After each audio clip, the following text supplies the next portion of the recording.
there's been two very interesting sessions from my perspective this morning.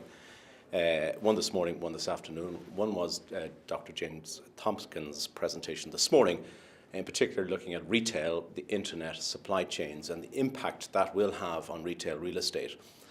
I think what was most fascinating was the slide he showed, where he showed the timeline from 2005, 6, 7, and how rapid each year there were shift changes taking place in the real estate and operations of logistics, providing solutions to real estate and to retail operators, and how slow we as providers of retail real estate are actually understanding and reacting to that.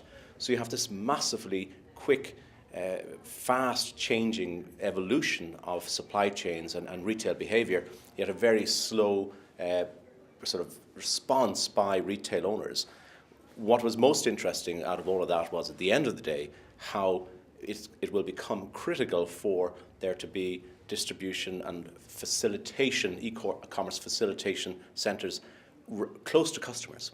And I think that's where the opportunity lies for owners of retail centres to quickly look at how they should understand how the business models of e-commerce retailers are working, how the logistics providers are looking for new solutions, and how the real estate that are currently shopping malls could morph in some way to provide that local solution to the online world that's currently moving very, very fast.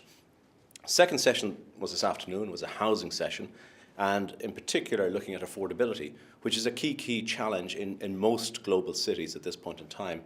There's a widening gap between the price of housing being provided in the marketplace and the vast majority of the population, and that seems to be something where there's no magic solution to that. What I found most interesting was listening to the discussion in the room. It was very difficult to get it down to the hard reality that you can tinker at the edges with lots of solutions, but they won't bring the big sledgehammer that's actually needed if you're going to make housing affordability a realistic proposition for the vast bulk of people, working people in most urban cities. I think the conclusion I've taken from that is, without significant government and city intervention in the land market, you will not see the changes. Everything else is window dressing. And inclusionary zoning, which is ultimately determining that a certain portion of all housing that's built must be at an affordable price point, is an absolutely essential part of any long-term solution.